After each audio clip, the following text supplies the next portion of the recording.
Welcome back, everybody. As I've mentioned, Full Throttle is a Top Gear and Grand Tour inspired series. While Top Gear and Grand Tour are car-focused, Full Throttle is all about aircraft. Well, one of my favorite parts of Top Gear was when they'd look at historical cars and their significance. If you enjoyed this, be sure to check out the rest of the Full Throttle playlist, and don't forget to like and subscribe.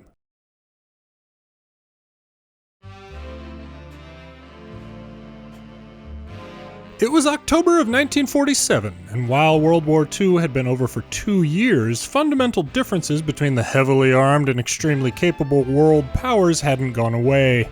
Differences between the glorious Soviet Union with its socialism and communist interests were diametrically opposed to those filthy capitalist pig dogs elsewhere in the world.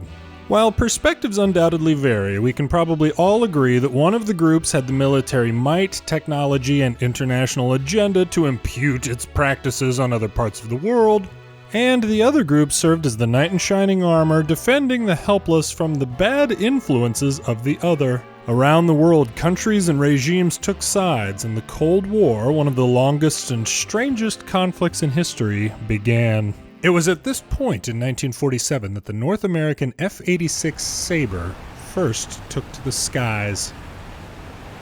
With a single turbine engine and wings swept at 35 degrees, it's hard to believe something as extreme looking as the F-86 would be flying just 2 years removed from the glory days of the relatively straight-winged Spitfire, Hurricane, Mustang, Thunderbolt, and the bent-wing Corsair. Until the F-86, the Western-made jets of the time almost all featured straight wings that hindered the high performance that may have been available by nature of the newest turbofan engines being developed. The F-80 Shooting Star, for example, looks like a logical evolution of World War II fighters. The F-86, on the other hand, looks like something an imaginative child would draw without regard for realism or, actually how to make it fly. Without any background information, you can look at this thing and guess that it's fast. And you'd be right. Less than a year after its maiden flight, it broke the world speed record at 671 miles an hour, or Mach 0.87. Plus, while the F-86 was officially a subsonic aircraft, it was no stranger to breaking the sound barrier in routine flight. The F-86's primary challenger at the time was the cutting-edge Soviet fighter, the MiG-15. While the MiG-15 first flew in December of 1947, just 2 months after the first F-86, it was far superior to the production model F-86s in many ways. The MiG-15 had better turn and climb rates as well as a higher ceiling.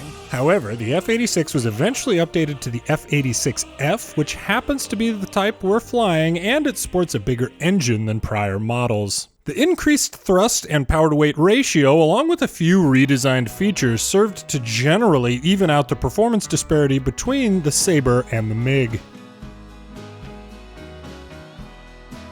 While technology had been evolving nearly as fast as the F-86 could fly, normal evolution isn't the only reason for the F-86's design. Its thin, swept wing that features forward slats that extend at low speeds to increase handling and maneuverability was the result of German research during the Second World War. You see, the Germans hypothesized, tested, and confirmed that a thin, swept wing would allow for greater airspeeds and yet still preserve maneuverability at those speeds. That research was acquired by the West as the Third Reich fell. It was then immediately investigated and implemented in the F-86. So it's a bit easier to understand such a technological advance when you find out that the key characteristic of the Sabre jet was German-designed. So the Krauts contributed to the performance, but an additional innovation originated in the US. See, the F-86 had both a relatively advanced gun sight that, when combined with some of the first coupled onboard radar in aircraft, made shooting down MiGs a matter of lining up the dot with the bogey.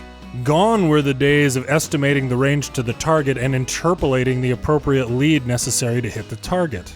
Instead, all of those complex calculations were handled by a rudimentary targeting computer. Say what you will about the Americans at the time, but between the gun sight advancements during and after World War II and the ongoing reliability of the Norden bomb sight, they were unparalleled at getting munitions on target. And it wasn't just about the guns in the F-86. It could hold more than 2 tons of bombs, rockets, and fuel. As technology continued to advance, it was even eventually fitted with early versions of air-to-air missiles.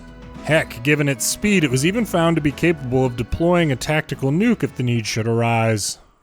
To no one's surprise, the aerial victory ratio for the F-86 during the Korean War isn't clear. The US initially said it was something like 10-1, but then that was questioned and updated to around 5-1. But even that number was implicitly reduced through another report to around 2-1. The Soviet, Chinese, and North Korean data from the war serves to further muddy the waters and prevent any real apples-to-apples comparison of aerial combat data. Who would have guessed that the data from warring countries would be so inconsistent? Whatever the ratio, many people seem to think that F-86 pilots were World War II aces flying against untrained MiG pilots. However, if you think about the Korean War, the Soviet Union had a number of aces itself who were also likely flying MiGs against the World War II aces flying in the F-86. So it's not as though it was aces against private pilots or anything like that. Well, whatever the stats say, I love the Sabre. It looks like the love child of a largemouth bass and a balsa wood glider. That basic design was just absurd following World War II, but it's still got those 650 calibers, just like many World War II fighters did. And it's still fast enough to get your attention even today. I'd mentioned the wing and gun sight advances, but the designers of the F-86 even did something clever with the tail. The Sabre was one of the first production jets to use an all-flying tail, which is sometimes known as a stabilator. See, most production planes to date had a horizontal stabilizer that had an elevator flap on it, and that worked well for the speeds at which propeller planes operated. However, a stabilator turns the entire horizontal stabilizer into the elevator. There is no separate and distinct flap. It's all a flap. So the ability of that control surface to really affect the movement of the plane is maintained even at ludicrous speed. You know, the one thing I didn't realize until test flying one was the view.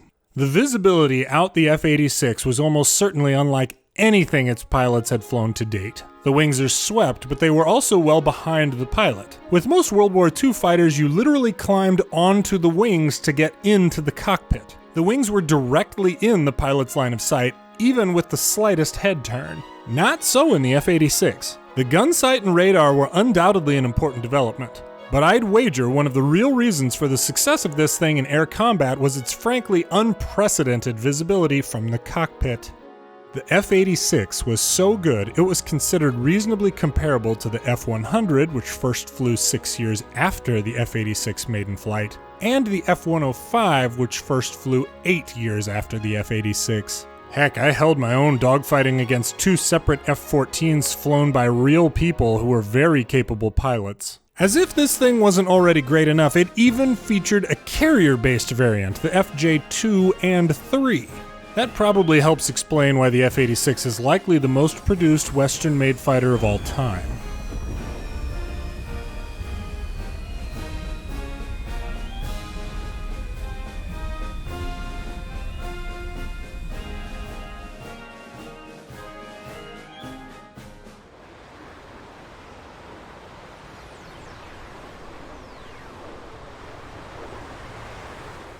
You know, when you think about air combat history, the F-86's generation was the last of the good guy versus bad guy pilots putting it all on the line with just their ability to fly the plane determining the victor. There were no missiles to track down moving targets from miles away. There were almost no aerial radar warning aircraft around, and those that were in existence couldn't alert pilots in real time to the exact number, type, speed, and intercept angle for bogies like an AWACS can today. There were no chaff or flares to help save the pilot or make up for mistakes. There were no stealth fighters. I could go on, but you get the idea. Back then, the test wasn't whose software system had a smaller margin of error when engaging with missiles from more than 10 miles. No, the test back then was who could get the most out of their plane to gain the upper hand.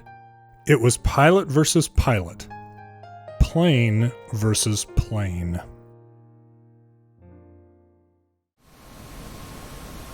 It's flying right down this valley straight at us. We're going to have a merge. You can have a merge right here in mid-alley. If you don't merge inverted, you're doing it wrong, clearly. And there he goes. There we go. Got him, I got him, I got him. I got him, I got him. Whoop. Whoop, oh, alright. Needed a little bit more altitude on that. It's okay, we'll bring it back around. Blacken out just a little bit. Reduce the G's. Here we go, head on. God, I love this gun sight. Ah. Oh, he's climbing. Those MiG-15s are fast. Come back down to me. Yes. Ah. Oh, buffeting, buffeting, buffeting.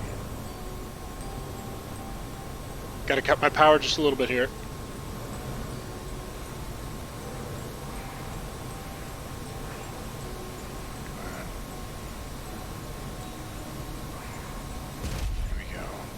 This is where the gun sight and the radar really help. Oh, here we go, here we go. Ah, I need to do better with my bursts here. I need to do better with bursts. There it is, there it is. Hits. There we go, oh, smoke. I'm gonna run out of ammo.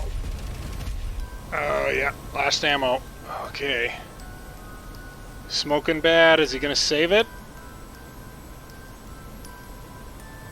Is he gonna save it? Ah, buff it. I'm in the mountains here. Nope, okay, we're good. I think I'm out of ammo at this point anyway, but either way, we'll confirm the kill. We got white smoke, black smoke. Whoop, he's nosing over.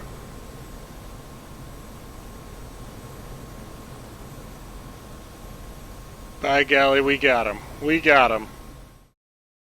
When it comes to these vintage aircraft, we could test the useful load divided by the start time or calculate the volumetric Corgi load as we've done on Full Throttle before.